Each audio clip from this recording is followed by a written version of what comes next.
I've invited this panel to come together and share their knowledge with you because collectively their experience is so emblematic of the sector. And if we think of independent galleries as operating within their own ecosystem, our panel today each have valuable insights to offer us based on their day-to-day and their longer-term experience. Juliana's gallery, Juliana is representing Cavaliero Finn today, which, so she's one part of a duo that is Juliana Cavaliero and Deborah Finn. Her gallery was established in 2004. It is renowned for its carefully curated portfolio of expertly crafted objects and award-winning fine art from some of Britain's leading contemporary artists. The gallery does not follow trends in its selection of work. The emphasis is on originality and craftsmanship of the highest standard, and it seeks out heirloom pieces that have a lasting standalone aesthetic beauty. The company curates regular pop-up exhibitions in London in carefully chosen venues and often as part of Crafting a Difference, a collaboration between 5 of the UK's leading craft galleries. These one-off exhibitions, programmed throughout the year, are complemented by participation in contemporary art and craft fairs like Collect and Artifact.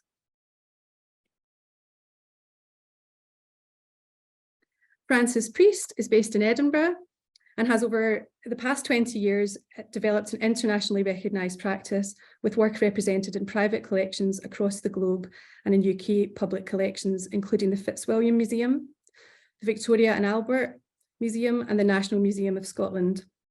Her public commissions include the Tiled Corridor for Edinburgh and Lothian's Health Foundation and Patterns of Flora for Atlas Arts.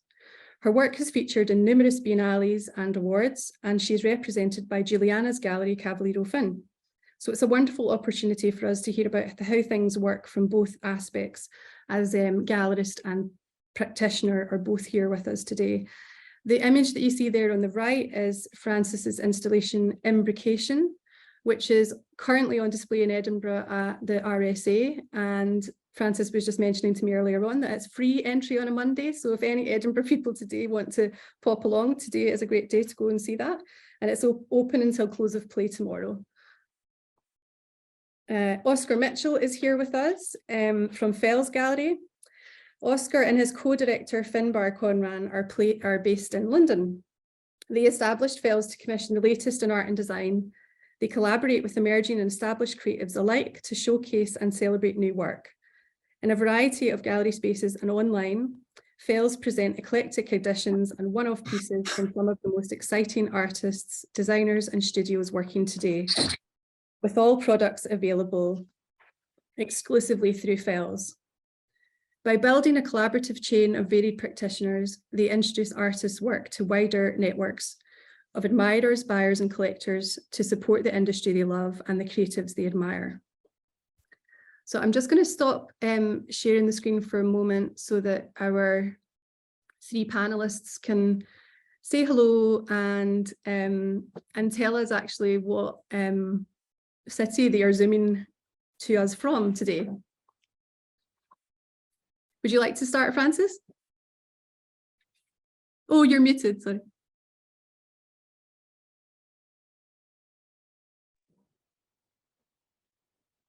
Can I unmute? There, I've unmuted myself. Oh, there okay. we go. Hello, everybody. Yeah, I'm zooming from Edinburgh today. Thanks, Frances. Juliana? Hi, I'm Juliana. I'm zooming from London, Southeast London. Thanks. And Oscar? Hi, everyone. Good afternoon. I'm zooming from somewhere just outside of Denver, Colorado today. Great. And like I said, I had a look at the attendee list and it is very international. So if anyone is based anywhere outside of Scotland, it'd be really interesting to know where you're coming from. If you want to pop it into the chat, that'd be great. Now, I wonder if just before we really get into it, I just wondered if anyone could help me out with a little technical thing, which is that I did press the record button, but is there a way that I can tell that we actually are recording? Oh, I think we can. It popped up on my Zoom. It's recording. Yeah. Okay, great. There's still some more people arriving now. So welcome to all the people that have just arrived.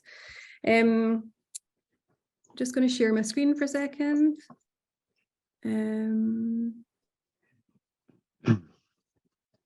We've organised today's event into 3 sections that are 15 minutes each roughly, and those are building relationships, insider info, and do's and don'ts.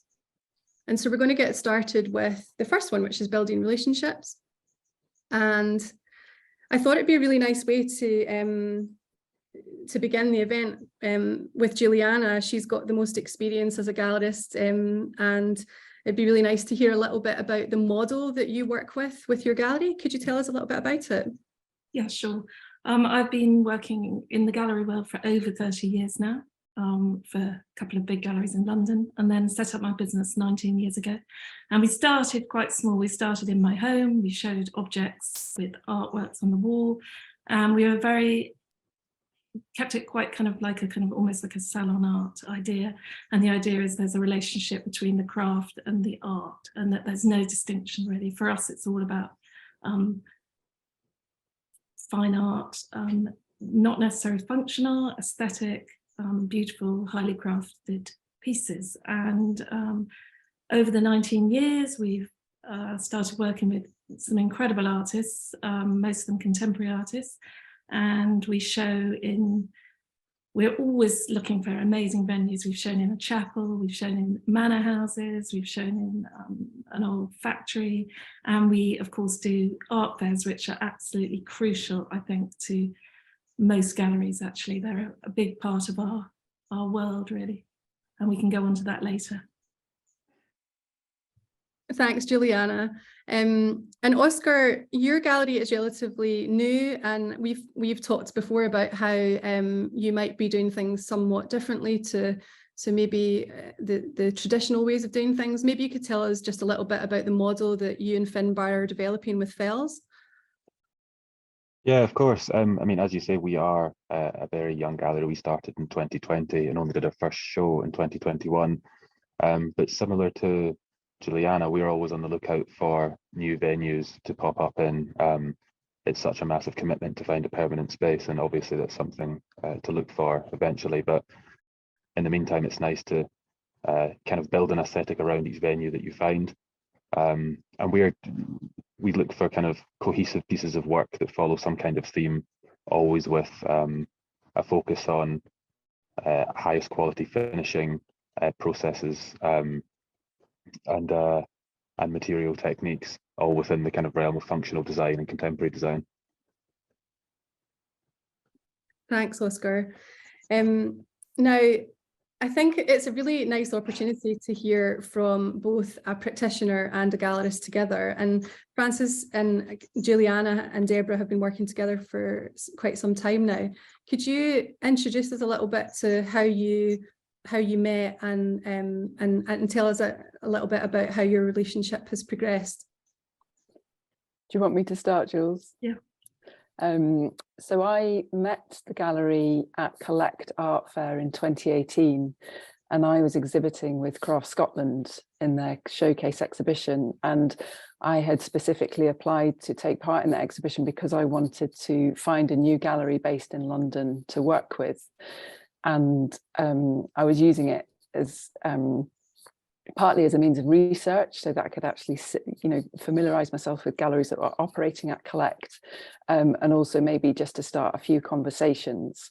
I had previously been working with a gallery based in Edinburgh, and then my work had gone in a different direction, and I'd stopped making work that was suitable for selling in galleries. I was working on residencies and commissions. So it was me I'd shown at Collect for quite a few years, and then I'd stopped. So this was me getting back into it again.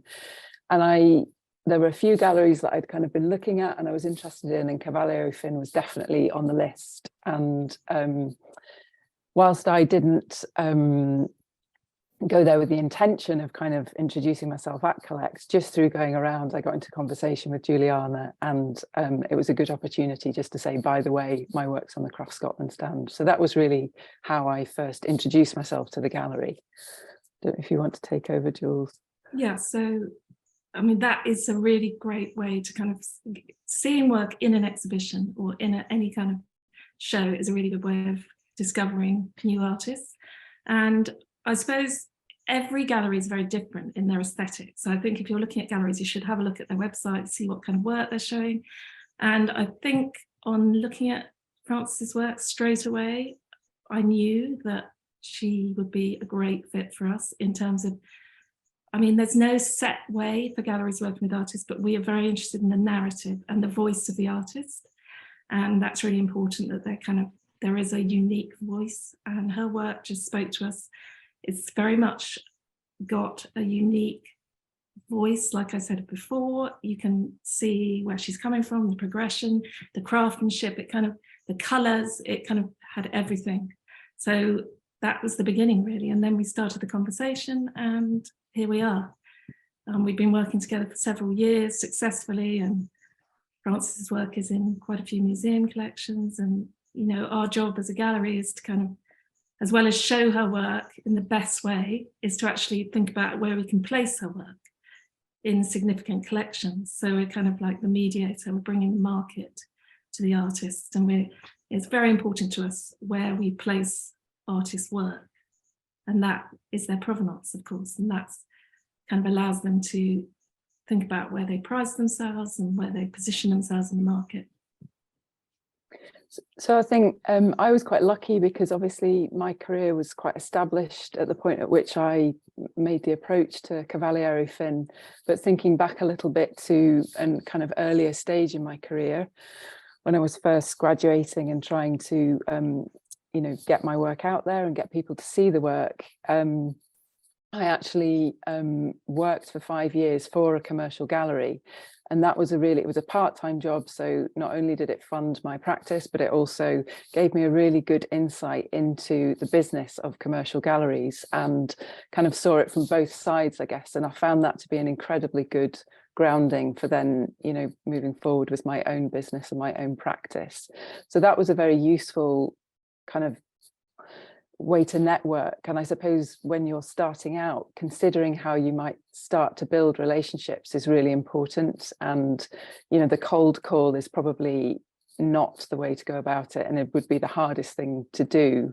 Whereas actually attending events, going to private views, inviting gallerists to come to events and exhibitions that you're organising, open studios, just getting involved in the kind of you know, the landscape that you find yourself in wherever you're based, and starting to have conversations so that people get to know you is a really good way to start to make those approaches, rather than putting yourself under stress of going into a busy gallery and just shoving some work under their nose. Nobody's going to thank you for that, and it's going to be a really hard thing for you to do as well. So like any relationship, you're kind of yeah, working over time to get to know people. And yeah, I mean, that's one of the sort of key things that comes up again and again is people are interested in what is the best way to sort of make an approach to a gallery. And I know that we touched on this a little bit when we spoke the other day. It might be good to bring Oscar in, actually, because I think that you made some good points when we had a chat about context in terms of people contacting you. Could you say a little bit about, yeah, the sort of the importance of the work being a good fit for the aesthetic that you're currently? Yeah, of course. I mean, galleries, well, we get emails non-stop, and whilst it's not the most efficient way, I think, of messaging, we don't discourage people getting in touch with us, but we have noticed that every now and again we've had a call out to say, oh, maybe we need to find someone's work in a certain city or a certain area, and could you get in touch with us? And we get inundated with emails and Instagram messages of people's work, and while some of it is suited or within the right kind of style of work, we get so much that's completely irrelevant to what we do. And I think it's about doing your research into what gallery suits your work. If you're a children's book illustrator, maybe don't get in touch with a furniture design gallery. If you're a fine art painter that does figurative work, you maybe stay away from the abstract painting galleries. I think it cheapens what you're doing if you're trying to just cast your net over absolutely anybody. So I think it's key to do your research and kind of be assured of yourself and where your work sits and whose gallery it's suitable for. Yeah, and it's quite, I guess it can be quite nuanced, like whether or not someone thinks that their work might be a good fit or not. I mean, Juliana, what the other thing that people ask a lot is, what are curators looking for? What are galleries looking for? And I guess that's a difficult question to answer, but you said a little bit about that you're interested in work that has a narrative sort of quality to it, but are there other things that shine out to you about the way that someone's operating, that you think they seem like they would be good to work with? I suppose you find that out later, that professionalism, and I mean, I always say to artists, assets are really key, good photography, and it's really easy to do now with these iPhones. I mean, you can take great photos, also contextualize your photos, maybe do some in situ shots. People like to see that in the home, how they look scale-wise. Scale is really difficult to get over an email. And again, I mean, for me, it's an emotional reaction to work, and every gallery is different. But I kind of wouldn't ever sell work that I wouldn't want to buy myself, but that's kind of our philosophy. But every gallery is different, so I suppose I don't want to be prescriptive on that. And the same with Oscar, I wouldn't discourage people emailing, but we get so many emails. I get daily emails. It's very hard to navigate that. And I feel bad not replying to every artist because it doesn't look great, but it is really difficult. So again, I do spend my weekends going to open studios. I go to exhibitions. I go to the Royal Academy summer exhibition. I might see a brilliant artist in a prize show, but so I would encourage artists to kind of try and get their work out there as much as possible. And then presentation, assets, like I say, good photography, framing, if you're doing mixed media works on the wall is quite nice. Or, I mean, presentation and packaging and everything like that is key. But initially it's a kind of emotional response that I have to the work. It sounds a little bit like, I know that a lot of the people who are attending today, there's a range of established makers and designers all the way through to people who would classify themselves as emerging. It seems like a good strategy to get your attention, yourself and Oscar, is to invite you to see a show.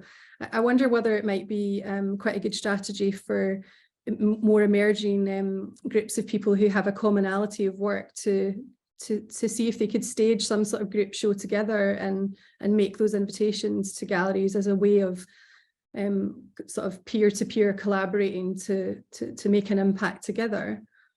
I think that's a great idea. And actually, I'm just thinking back to like Craft Scotland, for example, and in Ireland they had the Irish Craft Council invited me and Deborah over to Dublin to see their exhibition, and that was I thought that was brilliant. So they flew us over. It was very quick. We spent the day with them, had lunch, and that was where I first saw our artist Cecilia Moore, who we work with now. And again, it's taking a little bit of an initiative and actually being proactive. And I think that was, I was just really impressed with their professionalism and how they did that.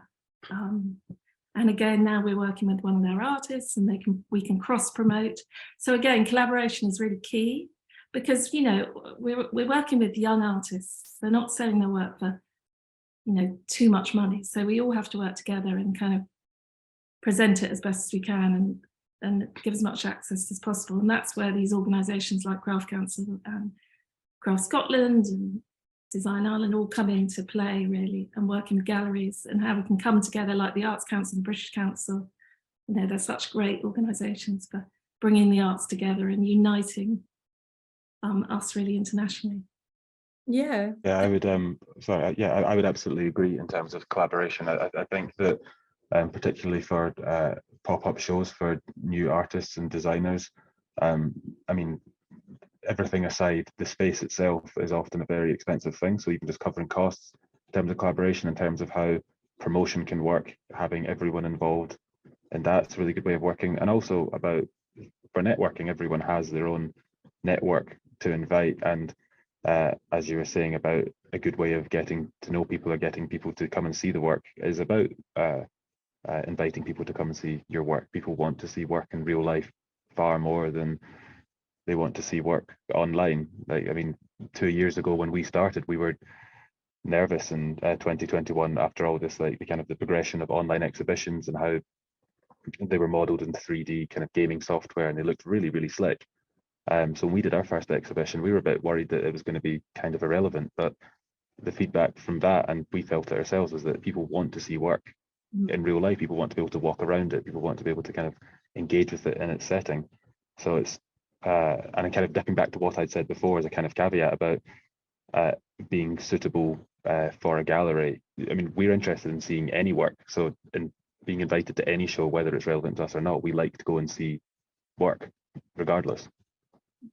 I think as an artist as well, it really helps you to start to see who's interested in your work and who's active and busy as a gallery and engaged and getting out there and looking. I think when you're trying to work out, you know, who you might want to represent you, you really need to do your research, and you really want to think about how you're going to work with exciting people and people who are really engaged in the field and in your work, and so you've got this lovely creative kind of dialogue happening. So I think research is really good, and certainly, you know, as well as organizing things, go to things and have a look at the artists that are showing there, and speak to the other artists as well that are being shown by different galleries. That's a really good way of finding out about a gallery and how they operate and what they're doing. And I think to think strategically as well about where you are now and where you want to be in 5 years' time and 10 years' time, and the type of relationship that you want to have with a gallery, whether you want something that's exclusive and just working with one gallery, or whether it would suit your practice better to have numerous galleries that you have, you know, a more informal relationship with. So I think as an artist, you can really take charge of that as well. I think there's sometimes a sense that there's a bit of a power imbalance between galleries and artists, but it shouldn't be like that. It should definitely be collaborative, and that artists can really think about what's going to suit their practice as well as the gallery making choices. I would like us to quickly talk about some practical things, because I'm just aware of keeping to time, and I've got quite a big list of things for us to touch on, and we don't necessarily need to spend lots of time on them, but I think it would be good to describe, and this is for any of you to answer or describe, but to kind of explain the difference between a non-exclusive or an exclusive relationship with a gallery, and also sort of the importance of whatever the agreement is being observed. So in my notes, I've kind of made a little note about, you know, it's a small world, this world that we inhabit, and yeah. So maybe Juliana could describe the kind of bare bones of what these sort of terms mean. Yes, so I suppose most galleries take a commission, which is generally, it varies. It can be 50%, it could be 40%, 30%, depends on the gallery. And we usually, we don't demand exclusivity, but we like to have works on consignment, so that we, you know, a lot of works sell before and after an event. An event is one thing, but we work on sales throughout the year. We're constantly working on sales. And, you know, a lot of the time behind the scenes, I'm taking works to clients, I'm driving it, I'm visiting clients all the time, they're coming to me, I have viewings, I have all sorts of things going on. So it's important that you think about your bodies of work and assigning it to a gallery. And also then, I suppose the main point which me and Frances discussed is trust, really, and that there is a relationship that you can both, and this goes both ways for a gallery and an artist, it's not one or the other. But in the world of social media, everything's transparent, everything's out there. You know, you need to be able to trust your artists, and your artists need to be able to trust your gallery. So, you know, people try to go direct, they try to get a deal, they might try and so that would, for example, mean if you had a show on, like the one that you've got on at the moment, and a buyer who was interested in buying something liked one of Frances's pieces and thought, oh well, I'll go onto Frances's Instagram and just send her a message and try and purchase it from her directly. I mean, and generally the artists, if it's coming from our show or if it's come from an art fair, you know, you generally we would take that sale. But I mean, it's just about a relationship building, as we discussed at the beginning, and that happens over time. And, you know, we take the work, we insure it, we do a lot of, you know, it's very, I mean, doing art fairs is really expensive as well. And so you are investing a lot in your artists. So you need to know that you can kind of rely on them, and there is this good relationship, I suppose. And could you explain what consignment means? How does that? Well, so example, if we were going to show a body of work at Collect Art Fair, we would maybe start the process that we want the photos quite early so we can start promoting the work. Approach our clients, show them the work. They can then, you know, maybe think about if they want to get it. So it's all about getting the images in people's heads so that they can, you know, it's validation. People like validation. They like to see things more than once. They like to know people want that work, and that's what a gallery does. It kind of shows the work. I suppose a gallery picks the best work from an artist and presents it in the best way they can, and that's what we try to do.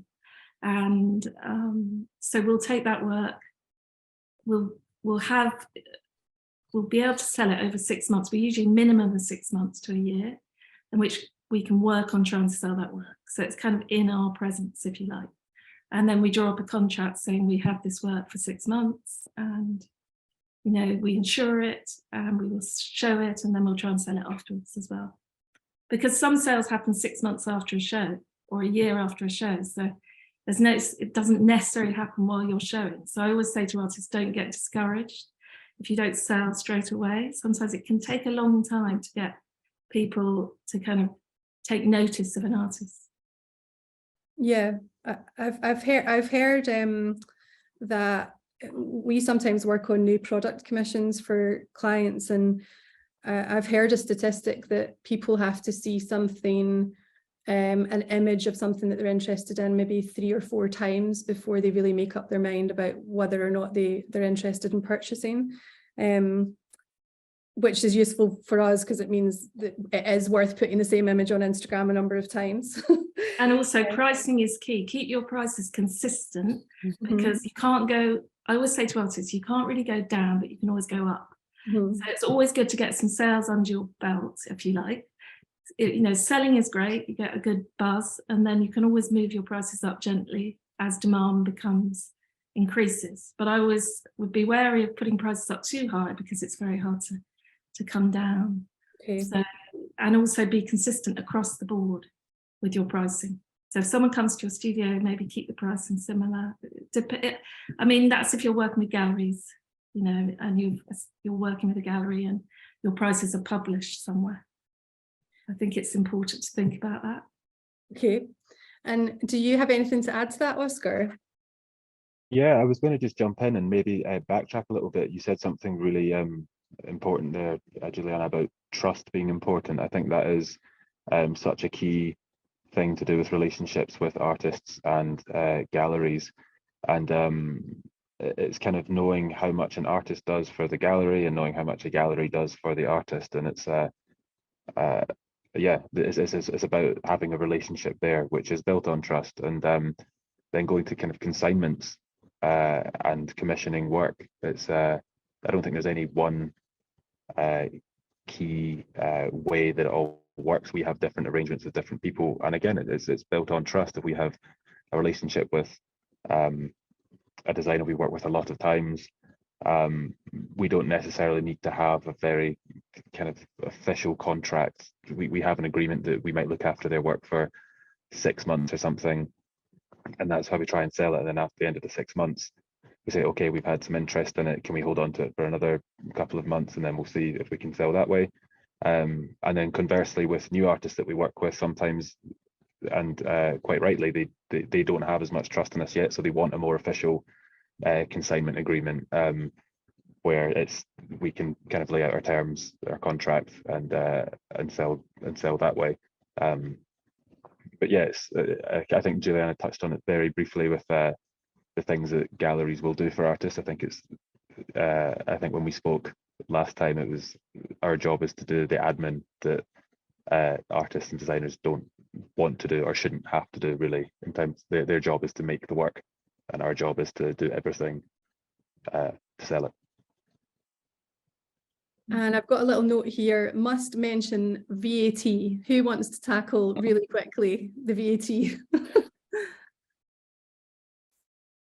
Francis? Well, yeah, I'm not VAT registered, but Cavaliero Finn have become VAT registered, and so it was just to talk about that a little bit and to keep in mind how you might deal with that. And there is a HMRC scheme, which means that the gallery can just charge VAT on their portion of the sale.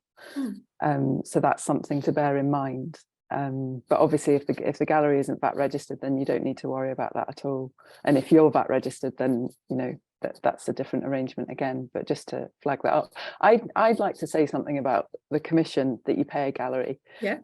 And I certainly know when you're first starting out as an artist, it can seem a real shock when a gallery's taking, half of the value of an item of work, and you're kind of like, crikey, that doesn't seem very fair at all. But I think a good way to think about commission is that you're paying for a service. You're paying a gallery to work on your behalf. And Oscar's quite right there. He's saying that galleries are taking all of the admin, but it's not just the admin, it's all of the additional work that the galleries do to help to build an audience for your work. It's the introduction to markets. So they're introducing you to people that you might not ordinarily be able to meet through your studio. They're negotiating commissions for you, they're organizing shipping for you, they're placing your work in fabulous spaces. So a really productive relationship with a gallery, you should feel like that 50% is really worthwhile paying, because you're getting so much out of that relationship. If you don't feel like that, then you maybe need to think about alternatives, a different gallery, because when a gallery is working on your behalf, then that money is really worthwhile paying. And I think some of the other things that immediately jump into my mind as well are things like creating buzz around an artist. A gallery, whether it's a sort of situated in one place or popping up, it's really all about that invite list, like the people who are on that invite list. And as our first show in London was a couple of years ago, and we were really keen that VIPs would come to the opening, and luckily they did. But there was an awful lot of work in the background, months of work in the background, to generate those invite lists and to be credible enough that people would see the quality of the PR, the press that we did in the run-up. So we partnered with London Design Festival and so on. So there's an awful lot of work in the background from that point of view of creating that buzz so that people actually come to the show and have heard about it. So that's worth mentioning too, as part of that work that is done by the gallery.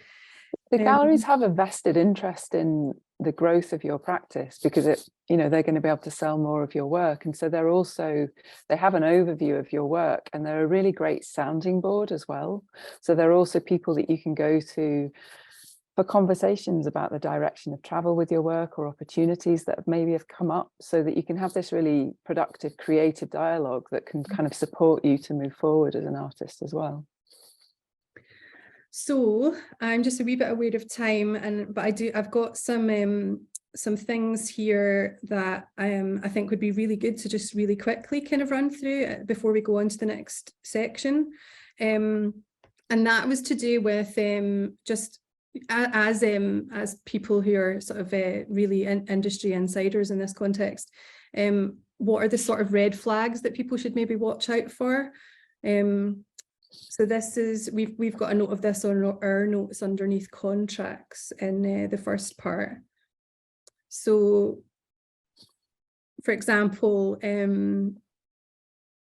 Francis, you mentioned before, a red flag would be if a gallery was asking you as an exhibitor for money to exhibit.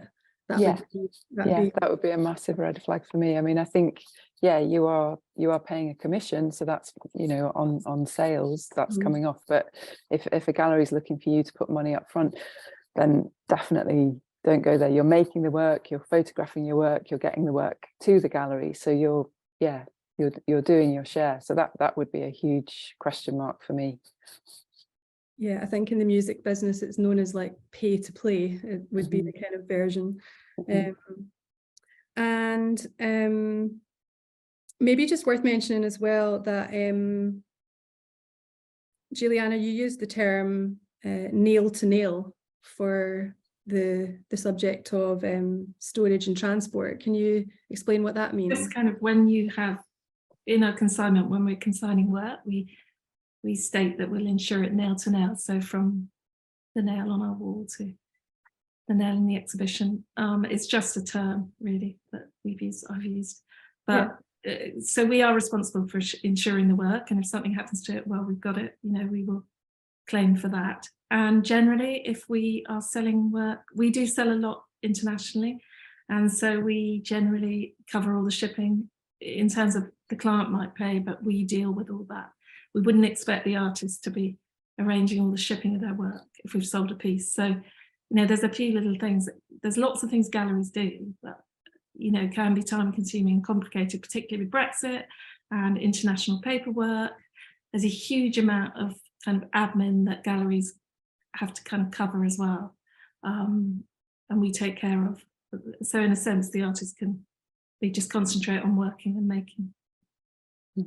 I'd also be looking for a gallery to cover the return shipping of any unsold work. So if a gallery's refusing to do that, that would be a bit of a red flag for me as well. I think that shared transport cost is quite important. Yeah, I think in terms of looking at if there's a contract involved or if there are terms and conditions for being involved in an exhibition, ultimately it's quite a simple process in terms of who pays for shipping for the work to get there, which can sometimes be the artist. Insurance, that should be on the gallery. How long the work gets looked after by the gallery. The selling shipping, which should be paid for by the gallery, and return shipping should be the gallery. If you're seeing a really, really technical looking contract or terms and conditions, I think maybe have a serious look at it or find someone that knows how to look at it, because it shouldn't really be too complicated. And the consignment idea is really helpful for you as an artist as well, because it means that you can go back to the gallery and say, look, you've had this work for this length of time now, you haven't sold it, so it's time for that to come back to me. So I think having those things written down very clearly is really helpful if things aren't quite going according to plan. And obviously once you've built up a relationship with a gallery, then that all becomes much more fluid anyway. But in the first instance, when you're first working with galleries, to have really clearly written all of that down so you've got something to refer back to is important. And if a gallery isn't offering that to you, you can suggest the contract. As an artist, you're able to do that as well. Yeah.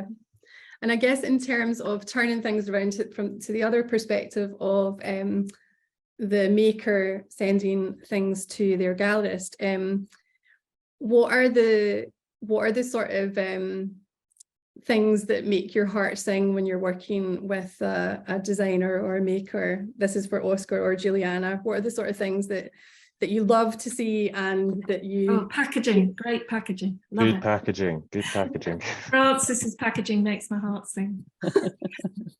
It's beautiful. You get this box and you open it, it's a beautiful object, and it's treated with the respect in which, the value we're putting on it. You're putting a value on your pieces of art and you treat it accordingly, really. Making the job easier for the gallery. Sorry, Oscar. Sorry. No, you go, please go.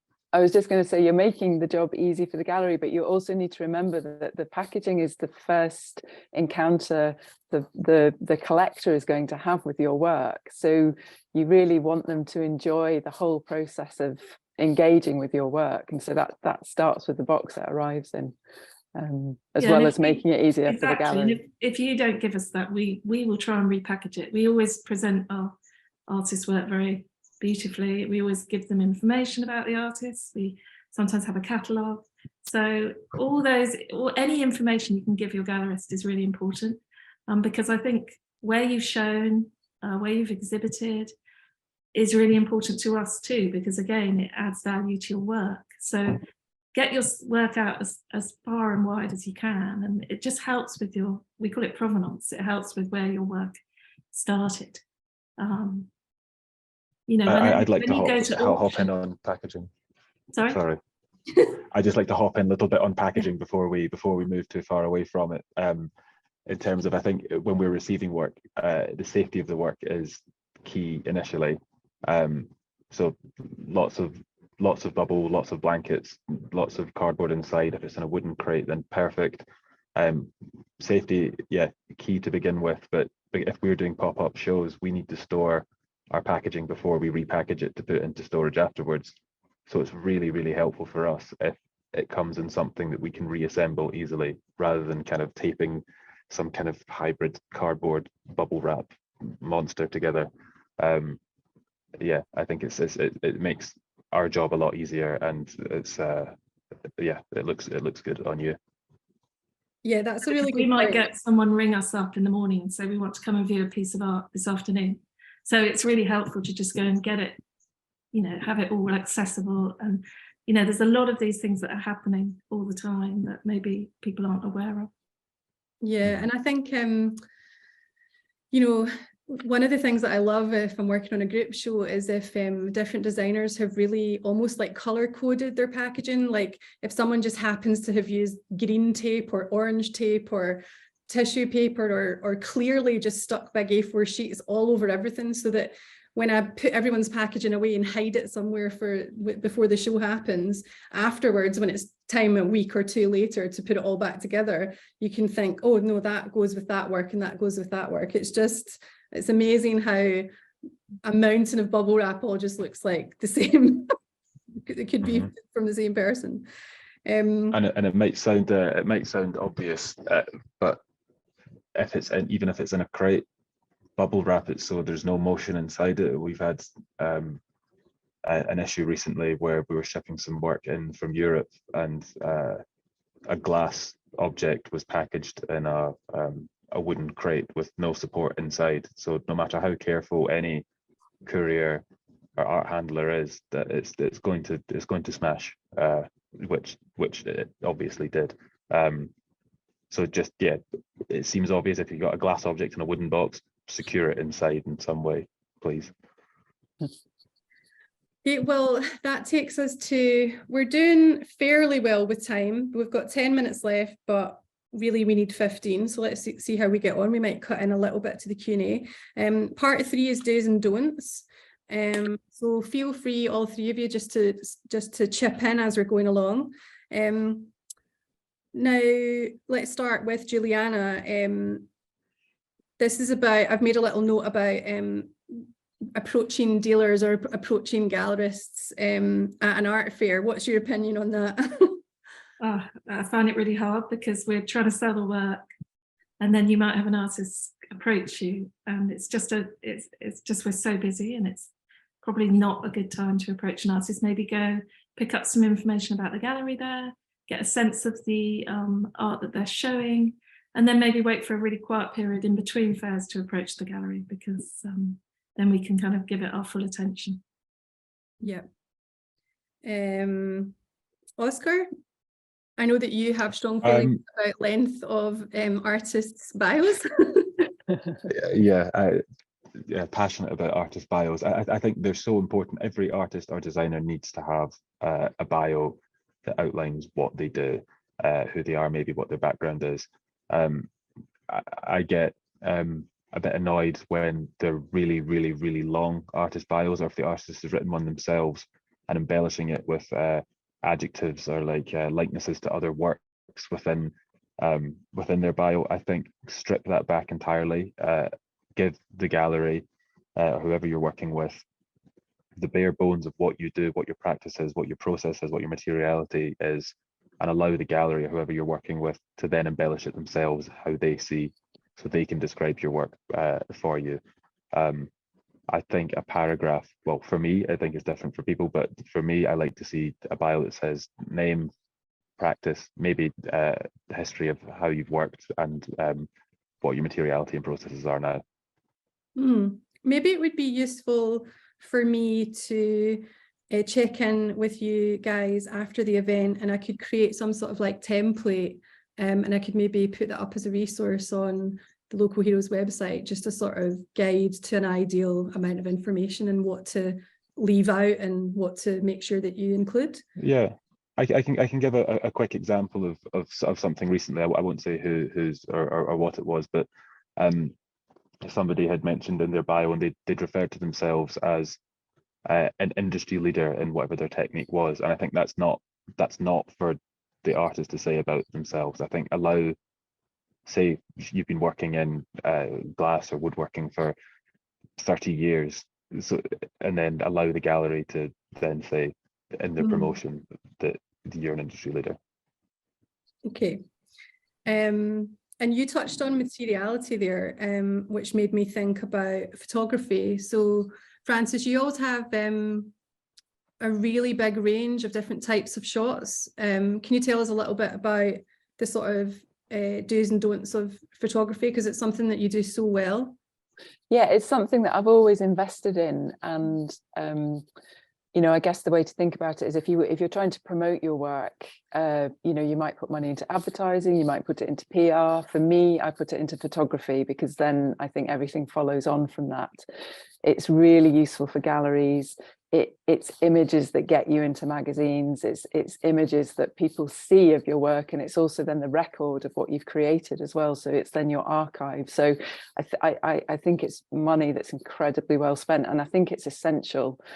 In terms of the type of photography, I would make it really broad. So I think you want overviews that can be really useful for the gallery when they're just, you know, product shots, essentially, for want of a brutal description. But then you also want to get in with really lovely detail shots that show the material, that give a sense of scale as well. I think to have photographs that might put the work in context, so it's not just studio shots, but if you can get images of objects in people's homes or in exhibition spaces, then it starts to give a sense of scale.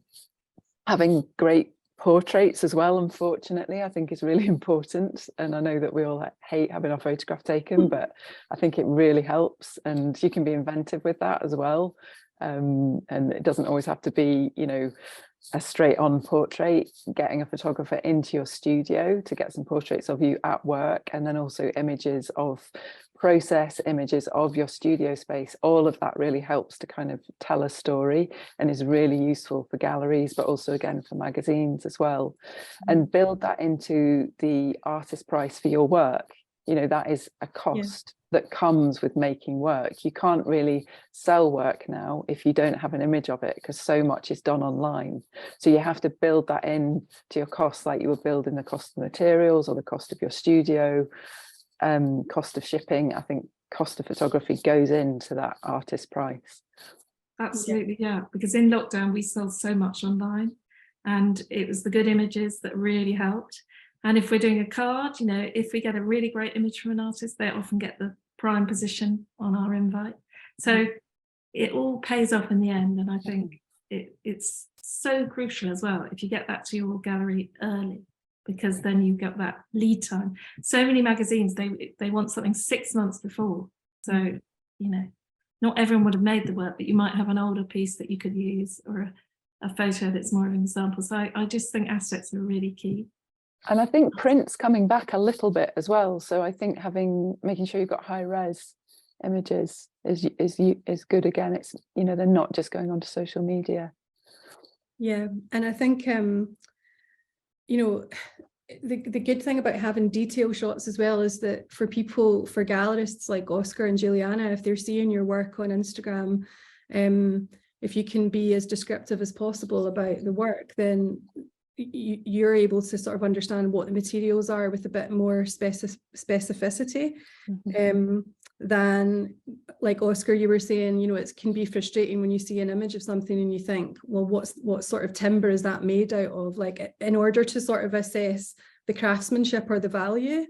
So yeah, I think that, you know, going back to that thing of detail shots, and also make it, you know, it's part of a sort of, I think, a whole ecosystem of like making it easy for people to work with you, that if you have good photography, current photography ready to go, it makes it easier for people like me to write about you. It makes it easier for gallerists to include you in an exhibition. If you have a concise bio and a nice set of images that can be downloaded and looked at. Yeah, I think it's just part of that sort of readiness, like responsiveness. And it also, when someone is able to demonstrate that, I think that it makes it seem to me like it's definitely a sign for me that that's going to be someone who's good to work with, because they seem very organized and professional. So for sure, yeah. and it goes beyond a specific exhibition as well. I think when we are doing our shows in the build up to exhibitions months before, when we're putting out our PR packages, before we have our exhibition together with our exhibition photography, if we're doing a group show, we have a list of our artists and a link to all their work, their previous work that is photographed appropriately. And that gets picked up whether it's for the exhibition that's coming up, or often features for these artists and designers come off the back of these press packages anyway. And these photos get used for little features in design magazines and newspaper supplements based on that. So I think it's kind of full circle in terms of how to network. It's having that kind of solid aesthetic of quality photography that's then kind of in circulation without you having to be approaching people. That's being used by the gallery to promote themselves as well as artists. Yeah. And it features on our artists, which you can see on our website. We do a featured artist, and we like to kind of have the making process, the pictures of them in their studio, their details, their objects. So it's this whole story, like I was talking about before. So you're building up the story behind the artist and kind of allowing people to kind of really understand what you're doing and the artist is doing. And that ties into what you were saying about provenance. Yeah. And Frances, on the subject of making promises, we're in the do's and don'ts sections. Yeah, well, I suppose that again, we keep talking about relationships, and I think, yeah, with your gallery, you need to keep in dialogue with them all the time. You need to be talking about what you're working on, what they've got coming up that you might be getting involved with, and you know, keeping realistic deadlines in mind, you know, starting work in good time so that it's ready for exhibitions, and not over-promising, you know, not saying that you can deliver and then not, because that's way worse. You know, actually just be honest about what's possible. And similarly with commissions as well, if, you know, a gallery is approaching you and saying we have a collector who's interested, be really realistic about what you can deliver and when. And I think it's better to under promise and over deliver. So if the work is early, nobody's going to be upset, but if the work is late, then that becomes tricky. Oscar, I've got a little note here from you when we were talking about do's and don'ts that I thought was really important for this discussion, which you said that one of the most important things was don't get put off or discouraged. Oh yeah, for sure.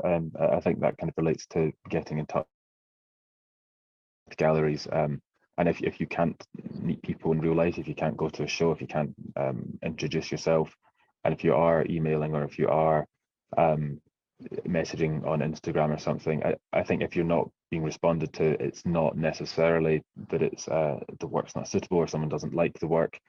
A lot of it can come down to timings or suitability for the exhibition that's being thought of at the time. So we might have, I don't know, we might be putting on a show about metal, which takes up our entire time, and someone might get in touch with us that makes beautiful wooden furniture. That gets filed away for us. We might not have the time to respond back to something. But it's, yeah, I think don't be discouraged. It's at all by, I think you have to really put yourself out there and try and talk to people as much as you can. And if you are messaging or emailing, I think don't expect a reply. And if you do, then that's a bonus. Okay, that's good advice. If you get one. And I guess we should move on to Q&As from the audience pretty quickly. But there's one final thing that I think is particularly a sort of important point to make for the here and now, which is that the gallery does so much work to create a brand that fits with their buyers and their contacts and everything, and produces, you know, its own set of photography. And, you know, I love the photography that Juliana's and Oscar's galleries both produce. They're very different actually, but they really capture a feeling and a moment of a real event that happened, within a specific place and time. And Oscar, when we were chatting about it, and it really resonated with me, is that the importance of exhibitors actually using the assets that have been generated, the official photography for the exhibition while it's on, rather than I think you had. Yeah, for sure. I mean, when we have our exhibitions, we try to build a pretty cohesive image for what the exhibition is. That reflects both our brand and the exhibition itself. So we spend a lot of time and a lot of money into photographing our exhibition, detail shots, establishing shots, individual shots, and we build a bank of images to use for that, which we give to artists who are using it, and we ask them to just use those photographs for promoting the work. I think Instagram's a slightly different story. I think if people are using stories on Instagram, there's going to be various reels and walkthroughs that people might do themselves. That's a place to kind of put your commentary onto it. But I think ultimately your work in an exhibition is the gallery's aesthetic, and you're kind of being part of that. So I think use the assets that have been given to you, and maybe don't try and put your own aesthetic on top of the exhibitions. Yeah, absolutely, because I think it can be a little bit confusing for audiences as well. Whereas I think when there's a consistency of aesthetic throughout the duration of the activity, it kind of lands better with everyone. Stacey, sorry, just one more thing as well that popped that I've got in my notes is to also just keep the gallery informed about the breadth of your practice and all the different projects that you're working on. And if you've got assets from a different project, then share them with your gallery, even if it's not directly their project, because they might promote it, but also just it gives them material to kind of speak to their collectors about what you're doing, and just gives a kind of broader sense of your entire practice. So yeah, share information as much as possible with the galleries. Yeah, that's a really good point. So I think it might be a good time to bring Anna in. Anna, should I pin you, or can I do that? Oh no, I'm in the chat now. Sorry, Anna. Hi, Anna. Hello. I'm going to pin you because I think you're going to give us a little run through. Are there some questions from the audience that people maybe want to ask themselves, or that you want to read out? So we've got a few questions in the chat, which I can just run through, I guess, read them out. So we've got about 3 questions here. So the first one was from Gillian Moore. And I think this is talking about presenting your work to galleries. So maybe Juliana, this one's for you, but is it too old school to revert to posting a packet of info and images as an antidote to email and social media blasting? For those of us who are approaching institutions and galleries outside of where we live, networking can often be inaccessible. So they're kind of wondering about that balance. No, I still get postal information. I would say don't spend too much money on all that, because sometimes it's expensive to send out, printed matter. But a good catalogue, I generally keep it. And as Oscar said, I might not think about it at that moment, but we do curatorial projects. We've got something happening in the summer that's very much curated show. So I might think that artist would be really good for that show. So I do tend to keep a lot of information. And if it catches my eye, then, so be it. I think there's no set way to approach. Post is fine. Yeah, absolutely agree. Don't spend too much money on it. Printing and packaging can cost so much. It is a very lovely thing to receive, and we receive a little box of photos of some work with a little note in it. It is really nice, and it does make you remember someone. But at the same time, if you're emailing or Instagramming, send a link to an online catalogue or an online portfolio with good photography. It does the same job.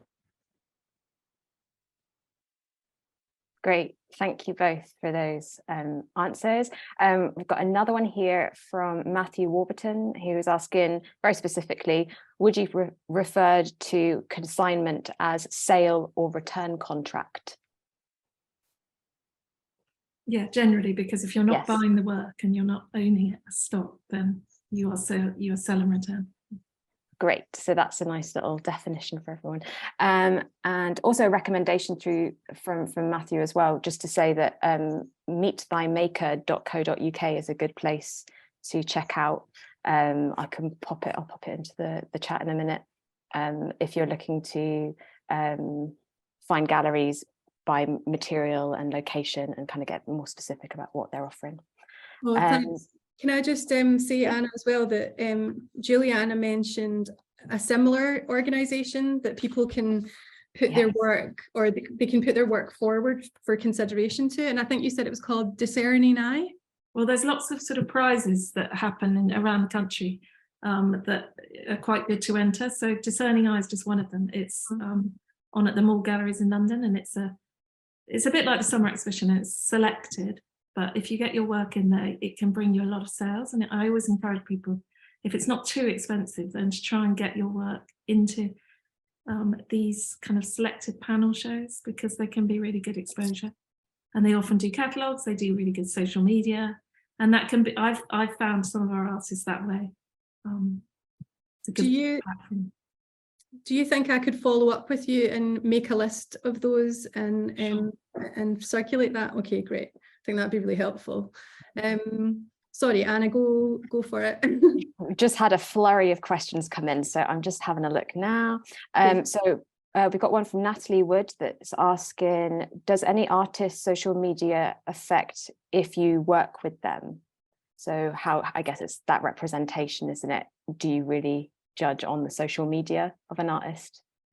Is it relevant? I mean, it's a useful tool. I mean, I can see in the question that it's if they have irrelevant or personal photos next to their work. No, like it's your social media page. It's if it's your working business page, then okay, maybe like separate it. But if it's just a whole thing, like I quite enjoy seeing the personality behind the work. I think that's subjective, but no, I think it's fine to have your work on your personal Instagram page. Great, nice and simple. Put it all in one place.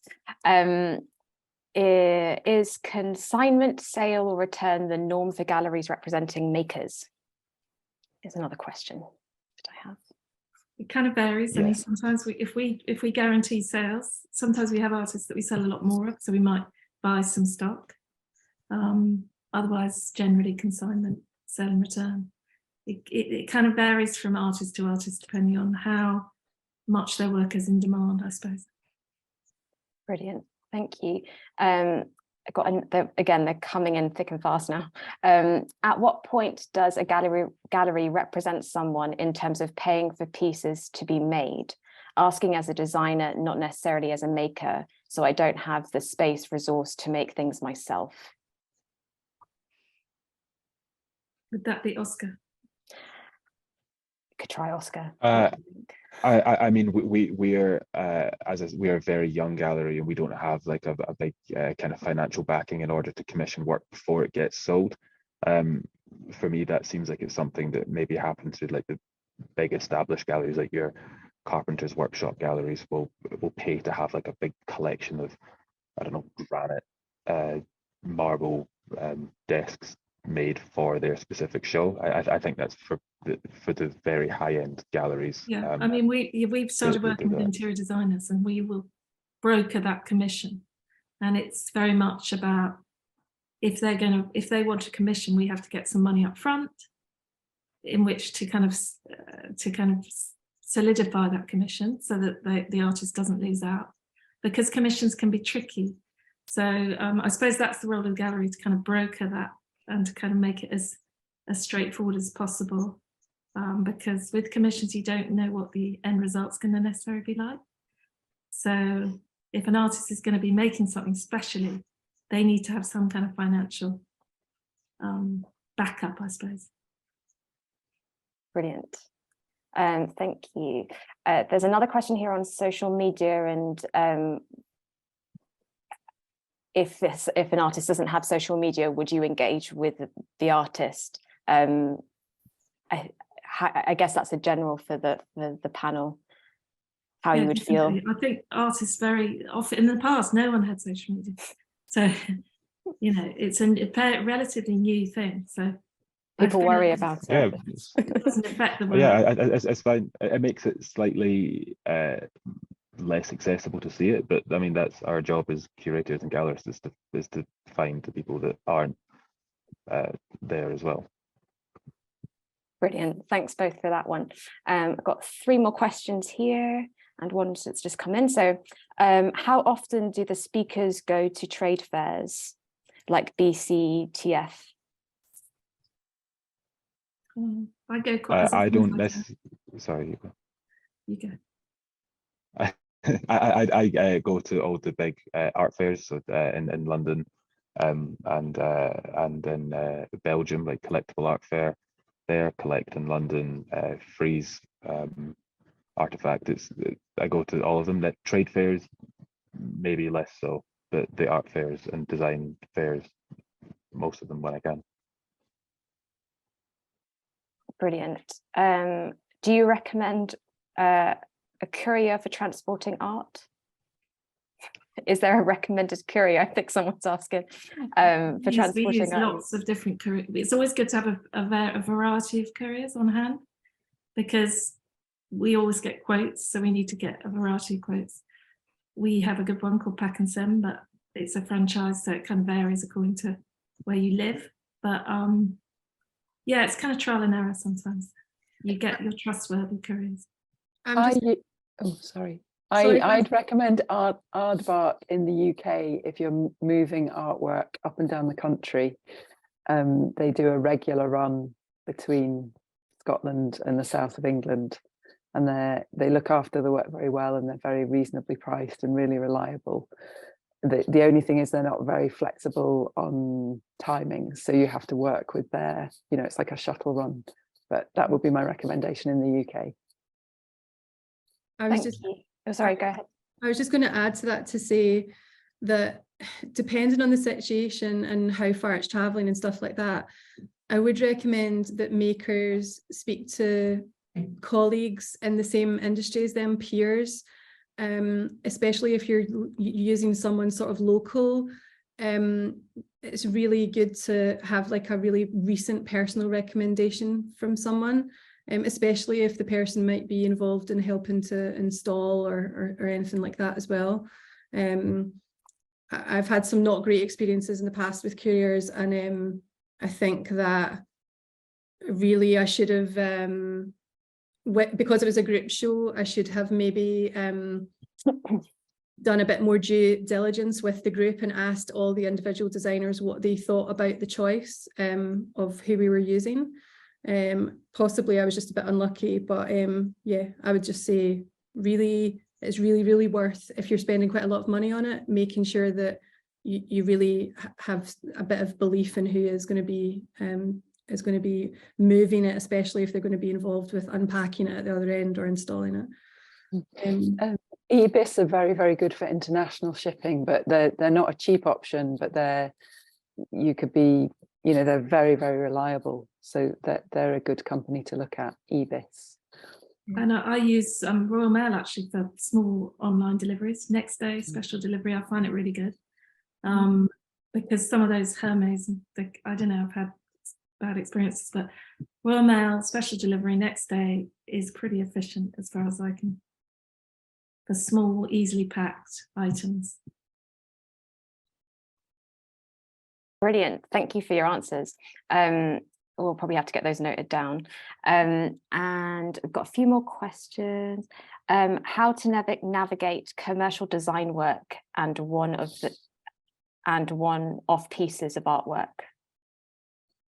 How to navigate commercial design work and one-off pieces of artwork. I guess that's promoting them, how to talk about them, how to propose those to galleries, one-off pieces of work rather than bodies of work?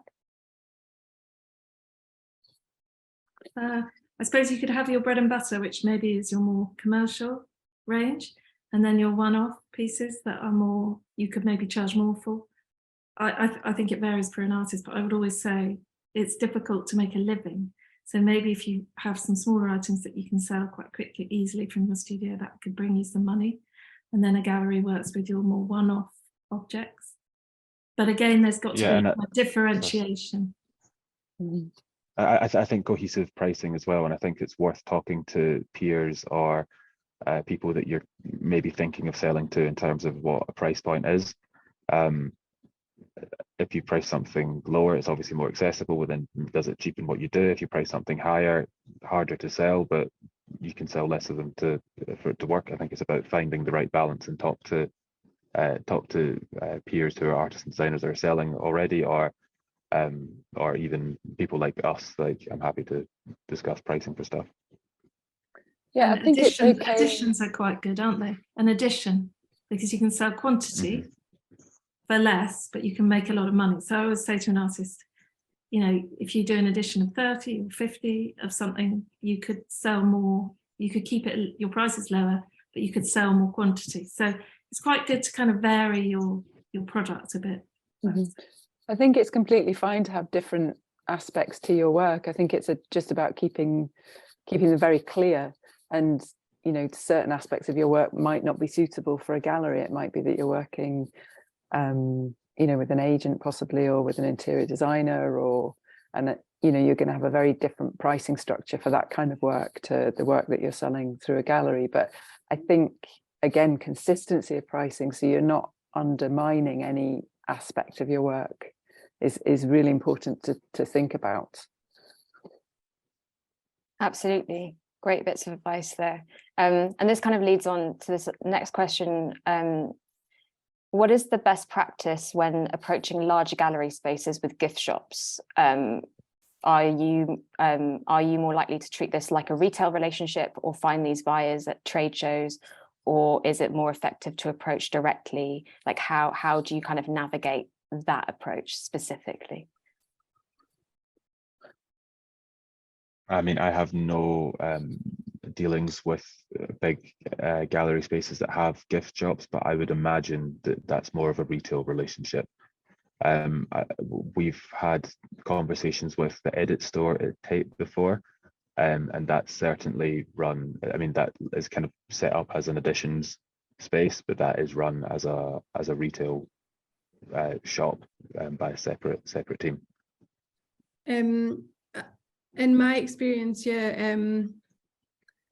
it might be useful for people to check out our YouTube channel, because our last event was about working with independent retailers and gallery shops like V&A Dundee, for example. We had the retail manager from V&A Dundee talking about the sorts of things that they're looking for the shop, and that talk covered a lot of things like how to price wholesale work and all that kind of stuff. So I think it for people who are interested in that side of it, that might be quite a good resource. Great, that sounds good. And I've got one more question here. Do your galleries have a separate commission scale if they refer a maker for commissioned work, as opposed to selling a piece they are exhibiting or representing? There's no set kind of rule, really. It varies on who you're dealing with, how big the client is, because, you know, sometimes you have to weigh up the benefits to an artist. So many things come into play. You know, do you want that artwork to be in this collection? How good will it be for the gallery and the artist? Then you have to weigh that up. So it can vary a little bit. But generally, when you're doing B2B, which is business to business, the commission varies a bit, but that's between the gallery and the person buying, not the artist generally. I might throw into that, actually. Sometimes galleries might ask you if you're willing to discount your work. And you may be willing to, but it's also perfectly fine to say, no, my artist price is fixed. And if you want to offer discount, then that's something that you need to cover. So again, I suppose, yeah, reiterating what Juliana said, it's in conversation that you might come to an agreement about what that's going to be. Yeah, always have that conversation first, because people always want a deal of some sort, but then you don't want to give them too much of a deal. So the gallery's job is also to broker that deal, and also to judge whether that discount is valid. And it's also depends on our relationship with our clients. So, you know, this is the role of a gallery, really, to kind of to develop that relationship with their clients as well as their artists. And so, and again, we want to put the artwork in the best collection. And obviously a museum is probably our ideal, because then it's seen by everyone. And, you know, sometimes there's negotiations to be had there, but, you know, we try to do it for the benefit of the artist. And in your artist price, you actually might from the get-go want to build in, you know, a little extra that you're happy to then discount. You know, if that's something that you feel there's room for, then that's all, you know, that can be quite a good strategy as well, to make room for a discount. So then everyone's happy. And I've got a quick question, Anna. I can maybe ask this question while you check to see if there's any other ones coming through. I guess it's a question for you, Juliana, because it's something that you touched on right at the beginning of the talk, which is that one of the things that you do for your exhibitors is present their work to collections, museum collections and collectors. Can you describe for us what that sort of looks like? So do you have sort of regular meetings with museums, or do they reach out to you, or how does that sort of work? No, I suppose that's kind of where art fairs come into it. And, you know, I've been in the art world for 30 years, and the art fairs were always a significant date in the calendar of a gallery, because that is where people come together from all over the world. Collectors come, and people don't, I was discussing it with the others earlier this week, people don't go to shows the way they used to in the 90s when I started out, you know, a long time ago. Times have changed, everything's really fast, people want events, but art fairs are a great way to get a group of institutions come, curators come, private collectors come, and it's just a really great place to find probably the highest quality work, which is why you pay more to do fairs. And, you know, international fairs costs a lot for a gallery, but, you know, we want to go to America maybe next year. So it's about reaching an audience, and museum curators come to those fairs.